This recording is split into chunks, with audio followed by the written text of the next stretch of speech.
Elias, a 25-year-old man, had just moved into this cheap apartment building. His flat was number 404. It was up on the top floor, and there were only 2 units up there. His and the one right across the hall, flat 405.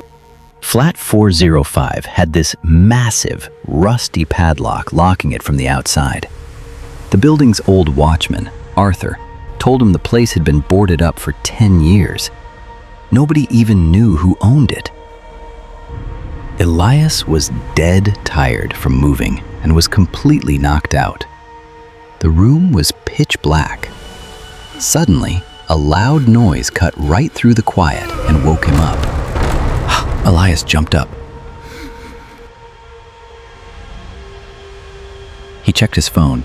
2:15 a.m. The sound wasn't at his door. It was coming from right across the hall, flat 405. He figured it was just rats or maybe a stray cat. He was about to go back to sleep when it happened again. This time, it was louder. It sounded exactly like someone was banging on the door from the inside. Elias got a bad feeling. He quietly walked over to his door and looked through the peephole.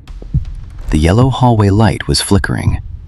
The door to 405 was still shut tight, with that big padlock hanging right where it always was. But then, he heard a man crying from behind that heavy wooden door. It didn't sound like a kid. It sounded like a grown man, maybe in his late 30s. His voice was so desperate and suffocated that Elias felt his blood run cold. Is anyone out there? Please, open the door. I can't breathe. I'm gonna die in here, alone. Elias's throat went dry. The padlock was on the outside. Who could possibly be inside?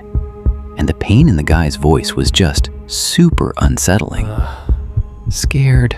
Oh God. Elias no. backed away and quickly double-locked his own door. He spent the rest of the night just sitting on his bed, staring at the entryway. The next day, Elias thought about calling the cops, but figured they'd just think he was crazy. Arthur had sworn no one had been in there for a decade. Elias convinced himself he was just hearing things because he was so exhausted. But exactly at 2:15 a.m., total silence. And then, the knocking again. Please open the door. I've been trapped in the dark for 10 years. My life is a living hell. The voice sounded way closer this time, like the guy's mouth was pressed right up against the wood. Elias just couldn't ignore it anymore. Even though he was terrified, he felt weirdly drawn to it. There was something really familiar about the guy's voice. He slowly opened his door and stepped out. The hallway was freezing. With shaking legs, he walked right up to the door of 405. Who are you? How did you get inside? His voice shaking. The crying from the inside stopped instantly.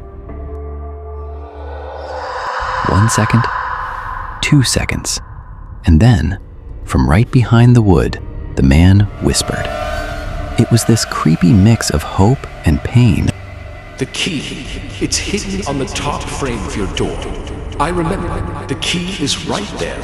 Please, unlock it. Elias jumped back. I remember? What did that even mean? Freaking out, he reached his hand up over the top frame of his own door. 404. His fingers got covered in dust, and then they hit something cold and metal. A rusty key was actually sitting up there. Elias's eyes went wide with pure panic. He left the key exactly where it was, ran back into his apartment, and slammed the door shut. By 10 a.m., the sun was out. Elias went straight downstairs to Arthur. He practically yelled at the old watchman, telling him someone was locked inside 405. Arthur looked worried. and came upstairs with him.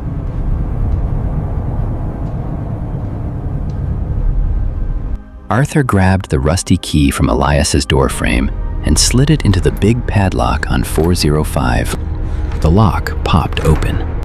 Arthur put it on the floor and pushed the door. Elias nervously followed him inside. The flat was completely empty. The floor was covered in a thick layer of 10-year-old dust. No furniture, nothing. And the craziest part? There wasn't a single footprint in the dust. The whole place was just dead and quiet. The only thing in the room was sitting against the far wall, a huge antique mirror covered in dust. Trust me, it's not a big deal at all. It's just a funny situation. Elias was so confused. The reality was right in front of him. The flat was empty. He walked over to the old mirror. He wiped some dust off with his hand and looked at his reflection. Everything looked totally normal, but just for a split second, Elias felt like his reflection had this weird, cold, dead look in its eyes, a look that Elias definitely didn't have. Arthur closed the door as they left, but didn't bother putting the padlock back on. He handed the lock and key to Elias. "You hold on to it. The place is empty anyway." Elias went back to his room. Exactly at 2:15 a.m., Elias was in a deep sleep. Seeing the empty flat with his own eyes had finally calmed his nerves. But then, a huge bang shattered the quiet. Elias woke up instantly. The room was pitch black, but something was horribly wrong. The knocking wasn't coming from across the hall. It was happening on his door. Someone was locking him in from the outside. Elias jumped out of bed. He tried to flick the light switch, but it didn't work. In a panic, he rushed to the door and grabbed the handle. Open it! Open this door! Tell me who you are!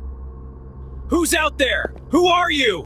He heard footsteps in the hallway, and then, from right outside his door, someone whispered. It wasn't Arthur. It was Elias's own voice. The exact same 25-year-old voice he had right now.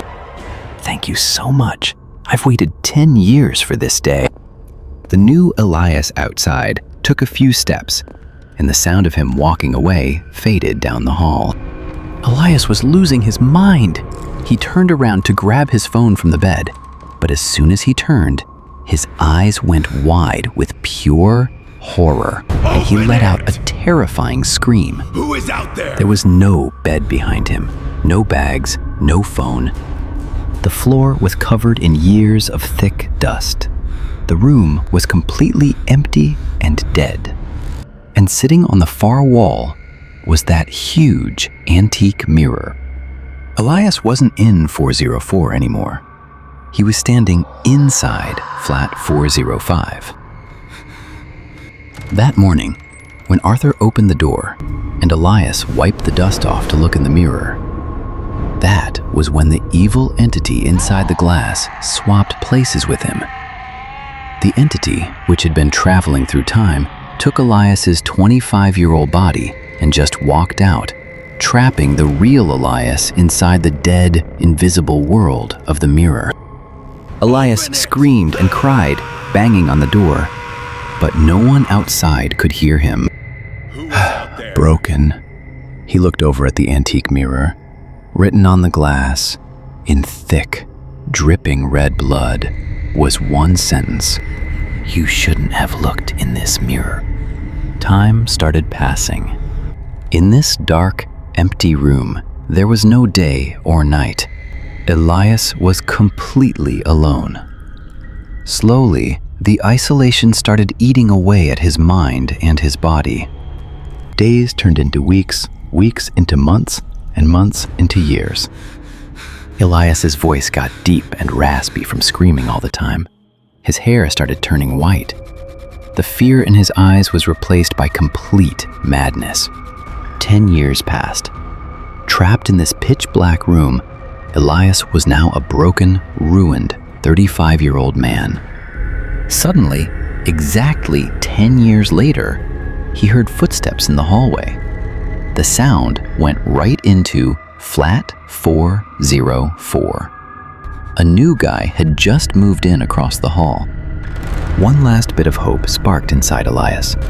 He remembered that exactly 10 years ago, he had left a rusty key on top of the doorframe.